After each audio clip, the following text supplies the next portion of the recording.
শাওয়ালের চাঁদ দেখার সাথে সাথে আপনি তাকবীর পাঠ করবেন। তাকবীর, যখনই চাঁদ দেখবেন তাকবীর শুরু হয়ে যাবে। যেমনটি আল্লাহ সুবহানাহু ওয়া তাআলা বলেছেন, ওয়ালিতুকাব্বিরুল্লাহ আলা মা হাদাকুম, যে তোমরা আল্লাহর বরকত তাকবীর ঘোষণা করো।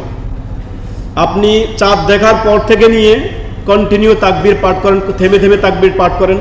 তারপর পরে আপনি ঈদগাহে যেতে যেতে তাকবীর পাঠ করেন। ইমাম যখন এসে দাঁড়িয়ে যাবে তখন আপনার তাকবীর বন্ধ হয়ে যাবে। 2 নম্বর করণীয় হচ্ছে তাকবীরগুলো কিভাবে হবে, ঈদের তাকবীরগুলো কিভাবে হবে।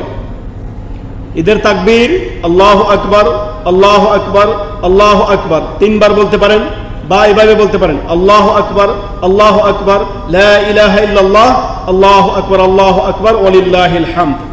আবারও বলছি, ঈদের তাকবীর চাঁদ দেখার পর থেকেই শুরু করে দিবেন। থেমে থেমে আপনি তাকবীর পাঠ করবেন, ঈদগাহে যেতে যেতে তাকবীর পাঠ করবেন। ইমাম সাহেব খুতবার জন্য যখনই সালাতের জন্য দাঁড়াবে আপনার তাকবীর বন্ধ, তাকবীর বন্ধ। তাকবীরগুলো 2 বার বা 3 বার করে পাঠ করতে পারেন, উভয় হাদিস রয়েছে। আপনি এইভাবে পাঠ করতে পারেন আল্লাহু আকবার, আল্লাহু আকবার, লা ইলাহা ইল্লাল্লাহ, আল্লাহু আকবার, আল্লাহু আকবার, ওয়ালিল্লাহিল হামদ। এভাবে পাঠ করতে পারেন। কিংবা 3 বার করে আল্লাহু আকবার, আল্লাহু আকবার, আল্লাহু আকবার, লা ইলাহা ইল্লাল্লাহ, আল্লাহু আকবার, আল্লাহু আকবার, ওয়ালিল্লাহিল হামদ। এইভাবে করে আপনি তাকবীর পাঠ করবেন। ঈদের দিন বেশি বেশি করে আল্লাহর শুকরিয়া আদায় করবেন, তওবা ইস্তেগফার, আল্লাহর শুকরিয়া, সকল অবৈধ হারাম নাজায়েজ সম্পর্ককে আপনার ছিন্ন করা, আল্লাহর সাথে সম্পর্ক করা। তার পাশাপাশি যাদের সাথে মনোমালিন্যতা রয়েছে, নিকট আত্মীয় স্বজন যারা আছে, যাদের সাথে ফোনে মনোমালিন্য হয়েছে বা সরাসরি হয়েছে, তাদের সাথে মিটমাট করে নেওয়া। আপোষে কি করা, ইন্নামাল মুমিনুনা ইখওয়া, মুমিনরা পরস্পর ভাই। আপোষে কোনো তানাজা সৃষ্টি করবেন না, আপোষে মনোমালিন্য রাখবেন না। নিজের অন্তর থেকে হিংসা, বিদ্বেষ, রাগ, ক্ষোভকে ঝেড়ে ফেলে দিন, একবার ঝেড়ে ফেলে দিন। রাগ হিংসা যখন নিজের ভিতরে দমন করে রাখবেন, রাগ হিংসা যখন আপনি ভিতরে জমিয়ে রাখবেন, এটা দিন দিন ফুলবে। একটা সময় গিয়ে এটা আপনার বড় আকারে ধারণ করবে, যেটা আপনারও ক্ষতি করবে, আপনার জীবন, আপনার অনেক বিপদ ডেকে নিয়ে আসবে। অর্থাৎ রাগ কখনোই মানুষের কল্যাণ বয়ে আনে না। রাগ হচ্ছে আগুনের মতো, যখন ওঠে ছাই করে দিয়ে যায়, ছাই করার পরে বোঝা যায় হায় কি করলাম, আল্লাহু আকবার, কি থেকে কি করে ফেলেছি রাগের মাথায়। অতএব রাগকে সংবরণ করতে শিখুন। 2 নম্বর করণীয় হচ্ছে ঈদের সালাতে যাওয়ার পূর্বে আপনি সাদাকাতুল ফিতর, সাদাকাতুল ফিতর সম্পর্কে আমাদের দেশে চলতেছে বড়ই ঝামেলা।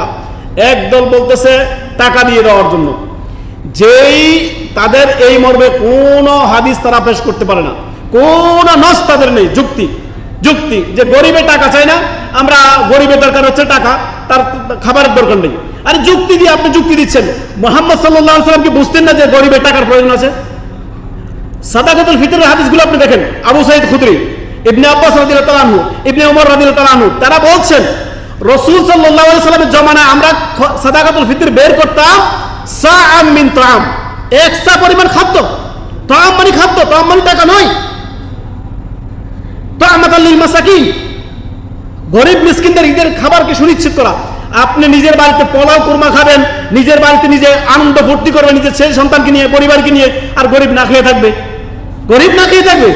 তার ঈদের দিনের খাবারকে আপনি সুনিশ্চিত করুন, সে যাতে তার সন্তান সন্ততিকে নিয়ে খেতে পারে, এটা সুনিশ্চিত করুন। আপনি এত বড় দয়াবান হয়ে গেছেন যে আপনি টাকা দিয়ে ফিতরা দিতে চাচ্ছেন, অথচ মুহাম্মদ সাল্লাল্লাহু আলাইহি ওয়াসাল্লাম বলেছেন সাআম মিন তাআম, এক সা পরিমাণ খাদ্য দ্রব্য দেওয়া হবে। 3 কেজি মাথা পিছু করে সাদাকাতুল ফিতর বের করবেন, প্রত্যেকের মাথা পিছু করে 3 কেজি সাদাকাতুল ফিতর আপনারা বের করবেন, নিজের ঘর থেকে বের করবেন। মোল্লা, এই যে মোল্লা মৌলবীরা যারা ফতোয়া দিচ্ছে যে টাকা দিয়ে ফিতরা দেওয়ার জন্য, তাদের ফিতর তাদের দিকে ফিরে যাবে। এইভাবে ফিতরা আদায় হয় না। দেখেন আল্লাহ তাআলা বলেছেন, কুল ইন কুনতুম তুহিব্বুনাল্লাহ ফাত্তাবিউনি, তোমরা যদি আল্লাহকে ভালোবাসো মুহাম্মদ সাল্লাল্লাহু আলাইহি ওয়াসাল্লামের আনুগত্য অনুসরণ করো। মা আতাকুমুর রাসূলু ফাখুযুহু ওয়া মা আনহাকুম আনহু ফান্তাহু, যা রাসূল দিয়েছেন তা তোমরা গ্রহণ করো, যা করতে নিষেধ করেছেন ছেড়ে দাও। যত বড় মোল্লাই বলো, রাসূল সাল্লাল্লাহু আলাইহি ওয়াসাল্লামের সামনে কারোর কথা চলে না, চলে? কারোর কথা চলে না। যত বড় মোল্লা বংশী হোক, আল্লাহ এবং তার রাসূলের কথার সামনে কারোর কথা 2 পয়সার মূল্য নেই। কি মূল্য আছে? নবী সাল্লাল্লাহু আলাইহি ওয়াসাল্লাম বলেছেন সাদাকাতুল ফিতর হবে খাদ্য দিয়ে, আমরা সাদাকাতুল ফিতর খাদ্য দিয়ে দিব। আপনি হাদিসে আসছে কিশমিশের কথা, কিশমিশ দিতে পারেন, খেজুর দিতে পারেন, পনির দিতে পারেন, আপনি অন্য যে খাবারগুলো আসছে সেগুলো দিতে পারেন। বর্তমান ওলামায়ে কেরাম বলছেন দেশের প্রধান খাদ্য। তৎকালীন সাহাবায়ে কেরামদের প্রধান খাদ্য কি ছিলেন? এগুলোই ছিলেন। এখন আপনার আমার প্রধান খাদ্য কি?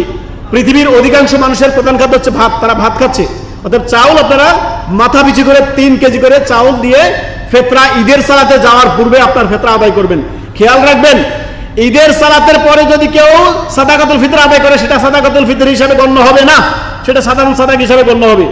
সাদাকাতুল ফিতর বলে এটা গণ্য হবে না। অতএব ঈদের সালাতে যাওয়ার আগেই 1-2 দিন আগে ওলামায়ে কেরাম বলেছেন, সহিহ বুখারী একটি রওয়ায়াত রয়েছে, আপনারা দিতে পারেন 1-2 দিন আগে সাদাকাতুল ফিতর।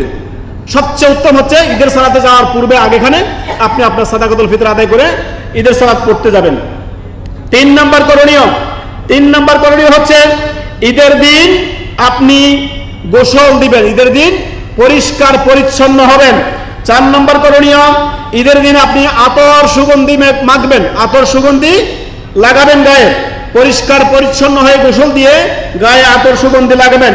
5 নম্বর করণীয়, ভালো পোশাক পরিধান করবেন। ভালো মানে যদি সামর্থ্য থাকে আপনি নতুন পোশাক ক্রয় করবেন, কিনবেন।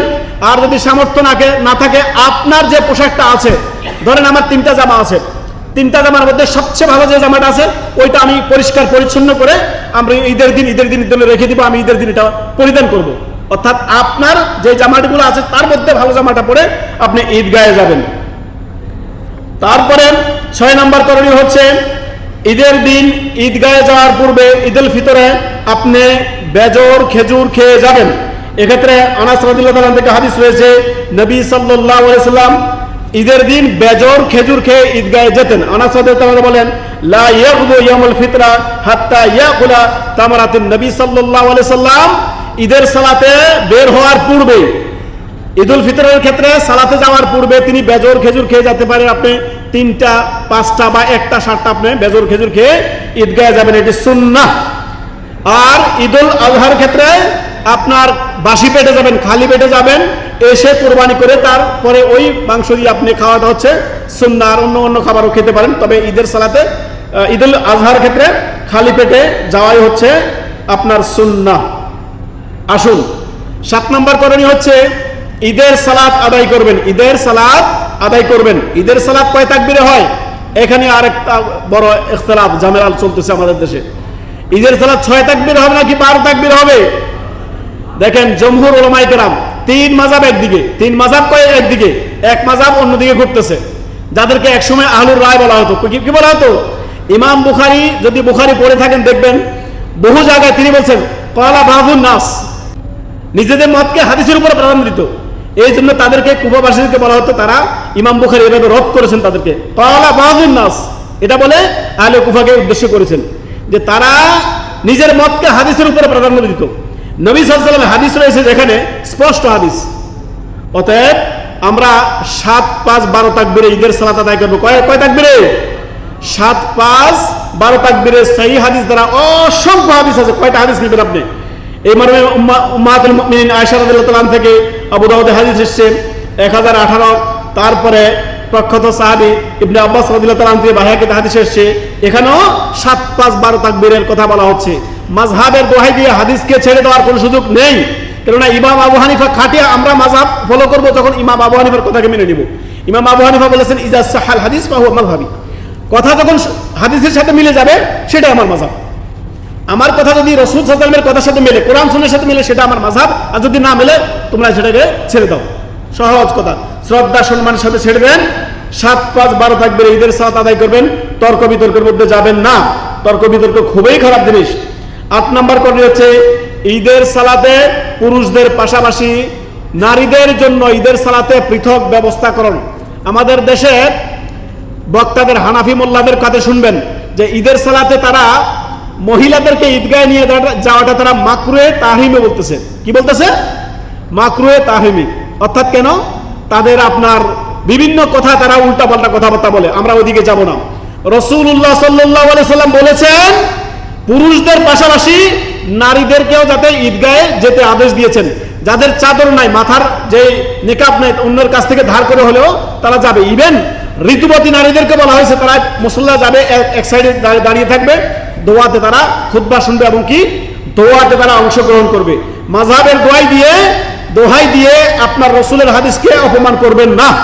আল্লাহ রসুল বলেছেন নারীদের পাশাপাশি পুরুষদের পাশাপাশি নারীদেরকে আপনারা কি নিয়ে যাবেন? ঈদগাহে নিয়ে যাবেন, পৃথক তাদের জন্য ব্যবস্থা থাকবে, একাকার না, একাকার যাতে না হয়, পৃথকরণ থাকবে। এখন আরো অধিকাংশ মসজিদের মধ্যে নারীদের জন্য সুন্দর মুসল্লা ব্যবস্থা আছে, এক পাশে পুরুষ, এক পাশে নারীরা সালাত আদায় করতেছে, এরকম ব্যবস্থা থাকলে নিয়ে যাবেন। তারপরে 9 নম্বর করণীয় হচ্ছে আমাদের বাঙালি কমিউনিটির মধ্যে আমরা সবচেয়ে বেশি দেখতে পাই যে ঈদের সালাত শেষ, টান দিল, খালাস, ইমাম সাহেব কি খুতবা পড়লো কি পড়লো না তার দেখার সুযোগ নেই, সময় কই।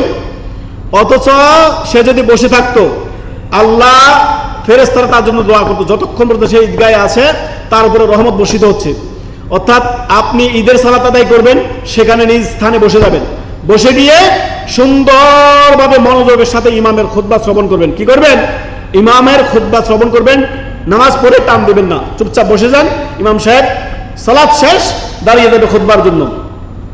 9 নম্বর করণীয় হচ্ছে 10 নম্বর করণীয় হচ্ছে আপনার সালাত শেষে বাড়ি ফেরার পথে আপনি একটু রাস্তা পরিবর্তন করে দিবেন, যে রাস্তায় গেলেন একটু পরিবর্তন করে দিলেন, এটা সুন্নাহ।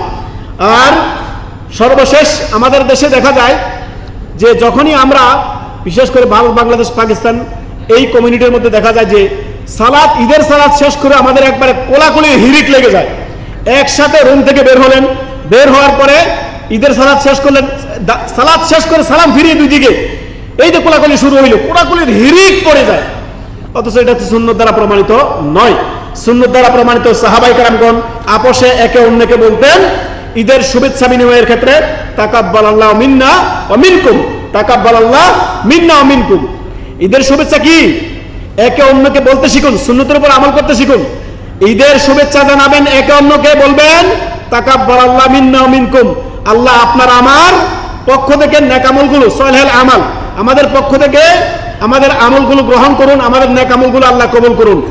আপোষে ঈদ মুবারক আমাদের দেশে বলছেন, ঈদ মুবারক বলতে পারেন, তবে সালাফদের আমল, সাহাবায়ে কেরামদের আমল হচ্ছে তারা বলতেন আপোষে একে অপরকে তাকাব্বালাল্লাহু মিন্না ওয়া মিনকুম, আল্লাহ আমাদের ও আপনাদের ভালো কাজগুলো আল্লাহ কবুল করুন, অর্থাৎ আমাদের নেক আমলগুলো, সলেহ আমল যেগুলো করলাম সেগুলো আল্লাহ আমাদের কবুল করুন।